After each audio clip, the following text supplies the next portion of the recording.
It was midnight when we stepped inside the school that everyone feared. They said, "No one comes out the same after entering this place. Every town has a story like this, a place whispered about in hushed tones, a landmark of local dread." Tonight, we're not just listening to the story, we're stepping into it. 10 years ago, this school burned down mysteriously.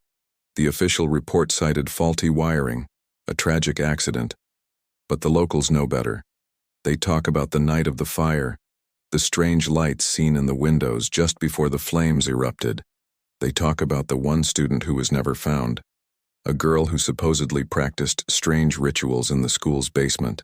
Ever since that night, the school has been left to decay, a skeletal ruin on the edge of town. Locals still hear screams echoing from these empty halls, the faint sound of a school bell tolling in the dead of night. They say the missing girl never left. We're here to find out if that's true. We entered at exactly 12 a.m., the witching hour. The old iron gate groaned in protest, a sound like a rusty scream that echoed across the abandoned schoolyard.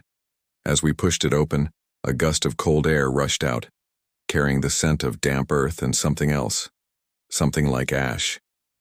The moment we stepped onto the property, it felt like the temperature dropped 10 degrees. The air became heavy, thick, and difficult to breathe.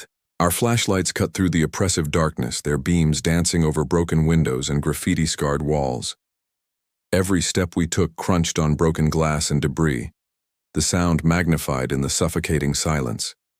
It was an eerie symphony, and it felt like someone else was walking just behind us, perfectly matching our pace.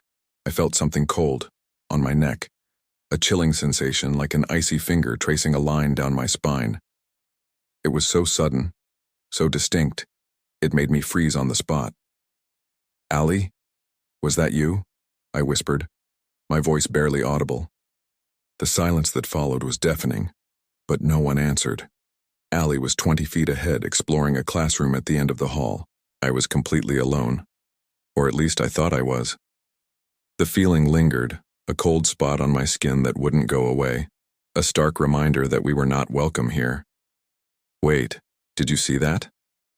My heart pounded in my chest as my flashlight beam swept across a dark classroom. For a split second, I caught a glimpse of movement, a shadow detaching itself from the deeper darkness near the blackboard. Before I could even process it, a deafening bang echoed through the corridor. The door behind us shut on its own. We were trapped. We tried the handle, but it was locked solid from the other side. Panic started to set in. It was only later, when we reviewed the footage, that we saw something we shouldn't have. There, in the slow-motion replay, a faint, almost transparent figure was standing near the blackboard, its form wavering like heat haze just before the door slammed shut. Every shadow looked alive. As we ventured deeper, the building itself seemed to turn against us.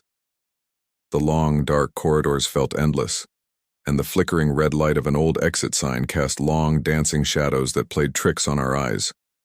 It felt like they were watching us, twisting and contorting into unsettling shapes. Then we heard it. A faint, distant sound like a little girl's laughter echoing from somewhere far down the hall. It was a chillingly innocent sound in such a terrifying place. My fear turned to a strange kind of defiance. "Who's there?" I shouted into the darkness, my voice trembling. "Show yourself." In response, the laughter stopped abruptly, and the camera caught a sudden blur of movement rushing past the lens so fast it was almost impossible to see.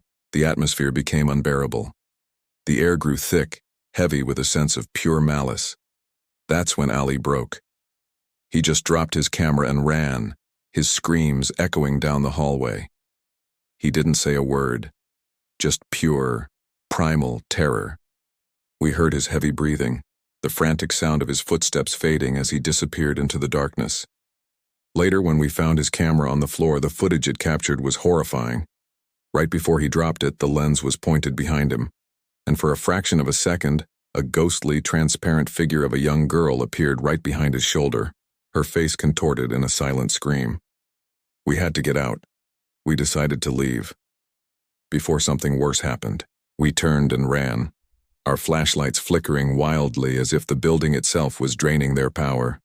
The wind outside howled, and behind us, A cacophony of doors began slamming shut, one after another, chasing us down the corridor like a terrifying domino effect.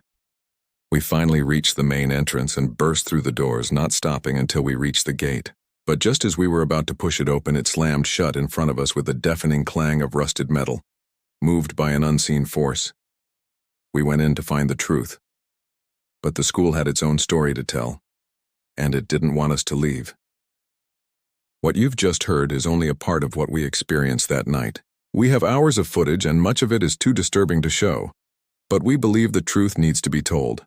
If you want to see the unedited clips and hear the full story of our investigation, make sure you're subscribed and have your notifications turned on. If you liked this story, share it. And remember, some places are haunted for a reason. Thanks for watching.